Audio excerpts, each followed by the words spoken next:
done stepped in the game? At point blank range, who done stepped in the game? At point blank range, who done stepped in the game? Stepped in the game, stepped in the game.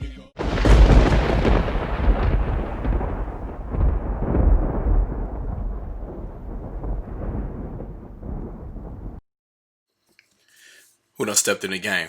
So, interesting tidbit of information came out today, a little bit involuntarily on Microsoft's part because of a leak. But the Xbox Series X, which everybody kind of been wondering about for the past couple of months at this point, ever since Lockhart was a thing, ended up being revealed after it was leaked, and the price is $299.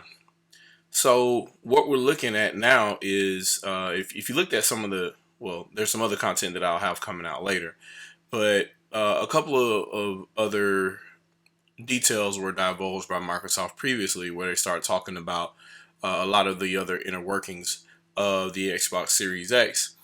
And so what it looks like here is Microsoft got really smart, and so since they're using the exact same parts for both of these, what they're going to be doing is for every failure or every yield failure for Xbox Series X, as far as shaders and whatnot, or different cores or whatnot not being able to be produced, any of those GPU yields that are under or what have you, you can bend, however many those shaders or whatever, and still have enough left over for the smaller GPU size that will be in the Xbox Series S. So with a lot of those shaders disabled, you can put them in that console, and that way you never really throw away a bad yield while you're doing mass production, which in my opinion is a genius move as far as production goes. Still not quite sure whether it's TSMC or Foxconn that Microsoft is linked up with. It could actually be Global Foundries again. We don't know. But this is going to be probably the boldest move that we've seen so far with regards to 9th generation, because $299 puts both Nintendo and Sony in a pickle. The Switch, as we know today, you probably can still find them online for $400 or $500 because they're so hard to find. But with a console like this being out now you at a $300 price point, granted, the average Nintendo gamer that loves those franchises or whatever isn't just going to jump over and be all Xbox. But anybody that was on the fence, that was kind of on the casual side with regards to gaming for Switch, Xbox, or PlayStation at that point, if they're like, hey, I like this gaming on the go, it doesn't really matter, what kind of, I'm just playing the same games that I would have played on another platform. I'm just playing them on the go, what have you. Now they're looking at the Series S and they're like, hey, this is a next generation entry for me to jump into from the Xbox One X or the Xbox One, where I can just kind of like, hey, I don't have to break the bank, and I can still play these kind of games in whatever way I want to, what have you. And since, we're in the middle of a pandemic and whatnot, Microsoft came up with the idea of all access. So basically, they're going to finance their console. And they've done this before. They work deals with Comcast and other providers and whatnot to where you can basically lease your console.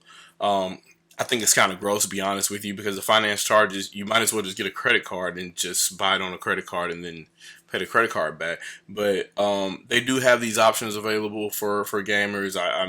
I'm pretty sure people that, maybe not as wise signed up for the GameStop credit card a long time ago. The interest rates are insane on that. I see no reason for anybody doing that. But anyway, yeah. So Microsoft is planning on doing that, and they're trying to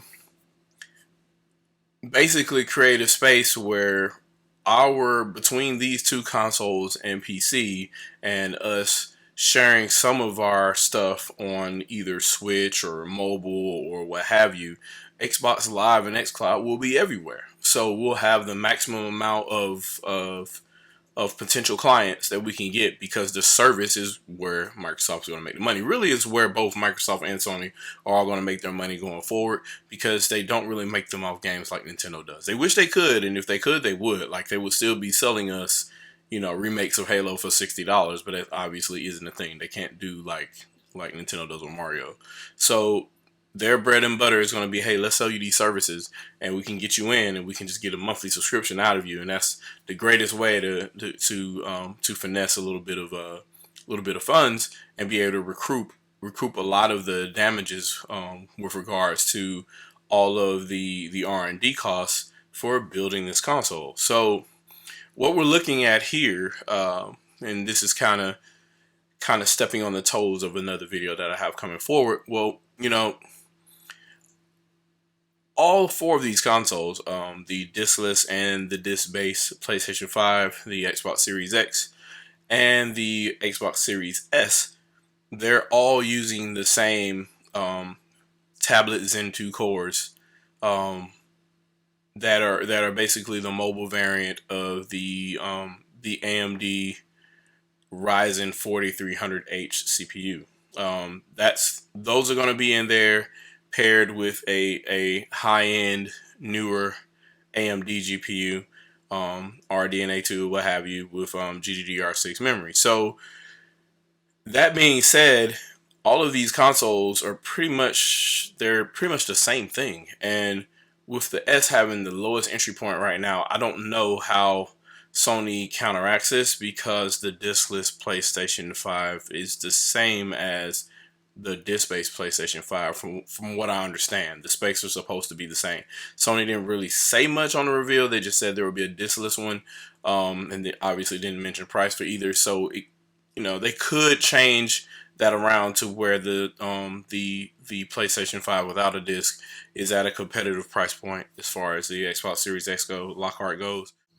I sincerely doubt it, though. It looks like both the disc base and the discless PlayStation 5 are literally the same thing.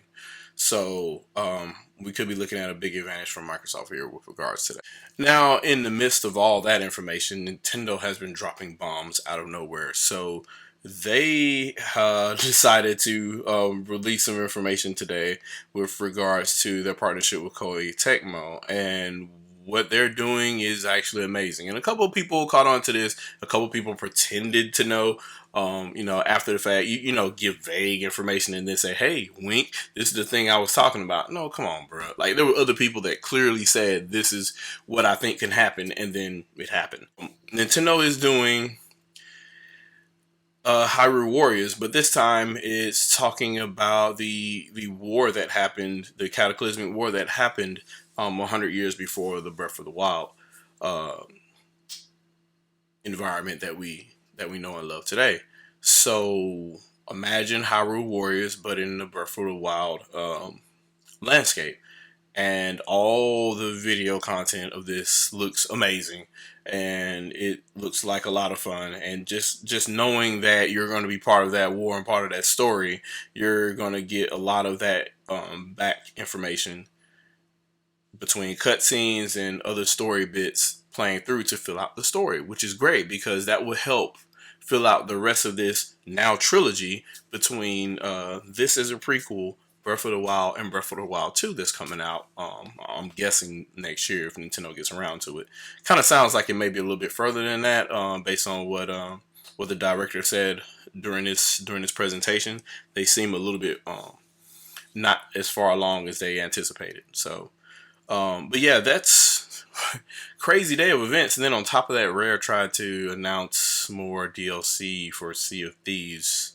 I think they kind of got drowned out on that, but yeah, they actually did try to post some information tonight, but I don't know. And Yacht Club apparently is live streaming today too, which, today is an interesting day. A lot of people have a lot of things to say today, and yeah, some are going to be more drowned out than others. But now at this point, it's Sony. The ball is in their court, because also with this announcement later on today, the Xbox Series X was announced to be $499. So now we know. Now we have a price. So Sony's got to come up and they got to say what they're going to do. So if they're going to have to go for broke and sell the PlayStation 5 at $399 at this point if they want to edge. Because if not, if both of these boxes are $500, there's literally no difference between them.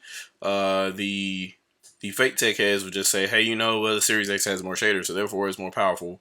But both of these consoles they're tweaked just a little bit differently. So one can say, hey, I have the CPU edge, and hey, I have the shader edge, or hey, I have the memory bandwidth edge type situation. So it's really going to depend on the application and how well individual developers take advantage of that. And from what I understand, for what it looks like now, the PlayStation 5 is probably going to have the edge on that because it's going to have the most first party development that would take advantage of that system.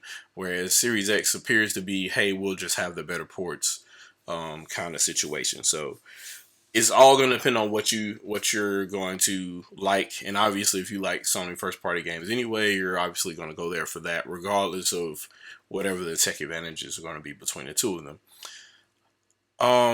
Yeah, so it's an interesting day. Excuse me for appearing out of nowhere, yes, but the channel is back. Yeah, I've been on hiatus for a while for obvious reasons. The world is definitely not a safe place. Take this before you go alone, as you know, it is what it is. But I have a couple of videos in the works. So one of them has taken a couple of months to produce because of a lot of the changes that have happened up until now with regards to these new consoles and other technology as well. And a couple of videos for a lot of users that may need a little bit of a hand with regards to technology or setting up their consoles and stuff like that. So look out for more information from me with regards to those subjects.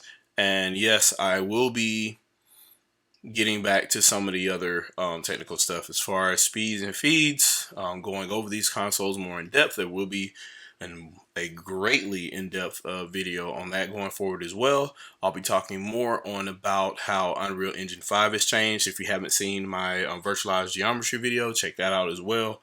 And ray tracing in general and where that is going to take, quote unquote, next generation going forward, provided the hardware is powerful enough to actually leave rasterized rendering altogether and start with ray trace based rendering. So but yeah, that's that's about it for today. You guys leave a like, leave a dislike, put comments, and if you can, please share the video.